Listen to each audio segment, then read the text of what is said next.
tignan niyo naman po, sobrang bruha ko na yata ngayon. At ako, katatapos ko lang maglinis at naglilinis pa ulit ako. Ngayon, titignan natin yung aking kusina. Tignan niyo naman ang aking kusina. Oh. May hugasin pa ako. Maghuhugas pa ako ng pinggan. Ayan, ang dami ko pang gawain. Ayan. Yun. Katatapos ko lang din magluto. Kaya, ngayon, maghuhugas ako ng pinggan. Ayan, ang dami kong hugasin. Grabe. Ayan, naglilinis ako dahil sobrang dumi na. Dahil, ano kasi ako masyadong busy sa trabaho.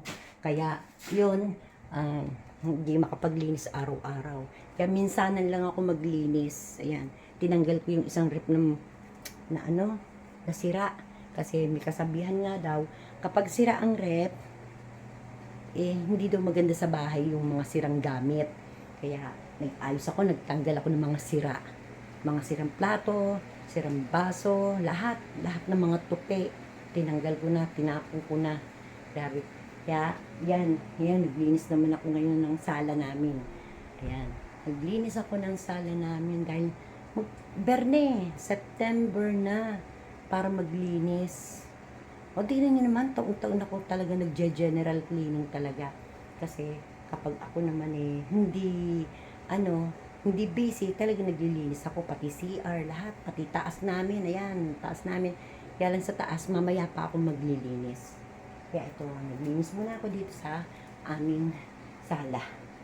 Ayan, marami pa nga akong tatanggal, kasi ito, nakatanggal ko na yung alikabok niyan. Sobra alikabok.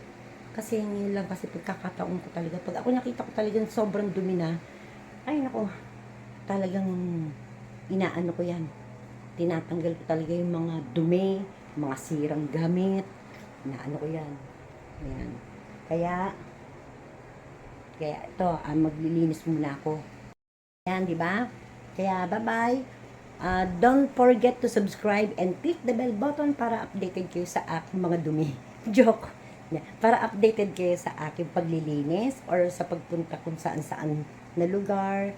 Ngayon, pupunta kami, baka next week pupunta kami ng Las Piñas or mall para mamasyal.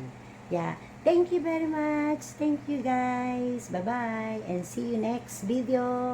And God bless.